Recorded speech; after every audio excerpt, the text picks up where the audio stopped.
ne kan online class kal dan hi Zoom mangte video call mangte le voice message mangte ba ka WhatsApp a hianin zirtir tuina I explain tu ra kha alo in prepare na ang kha post ani thinta chuan note po class kan lak zoa note copy tur po tikhanin WhatsApp group mang khan kan post le thinta tikhanin zirtir tu explain na ang chi kha voice message le video call ang khanin kan ti thinta ni chuan zirtir tu hianin voi na class la tur hianin nimin ang vela ein bo se ngai en kim hen bo se ngai ya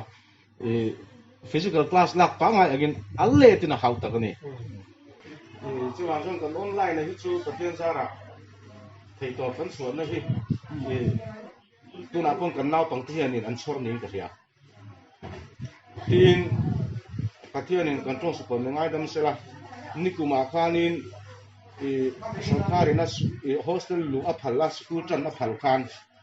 केनी का kan lut ve don chi kha november october a khan covid kai ma siber kan ni tani jan joseph ha covid kai ma siber kan ni kai release la ve ka hostel a khan tu ma kan da thelo wa november december kha keni chu kan da thai ngam talo wa kha kan to su kan ringa amaro chu nu le pa tele zir lai te la ka po van đuôi na kan ngai ni mal som ani theinia i january a chan kan la thalenga kan tiamo amai ro chu te kan november la december kha mitang ina hostel in da thei lai kan online chun thei top chu kan chu ve thung ta january tangin hostel january sum ni pakatin hostel kha kan ran pang ai ni chu kini a chu kan chian dang ten october tangan ran lai kan mo kan van nei ni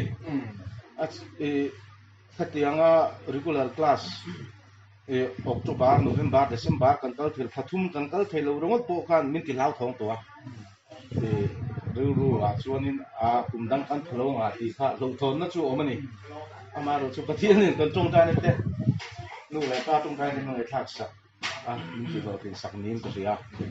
that takin january ni somni pakhata lu sarkar na phal khanin kan lu thei ta mo kan tuang tigan exam kan macam kita ini yang kan buat kita kan tani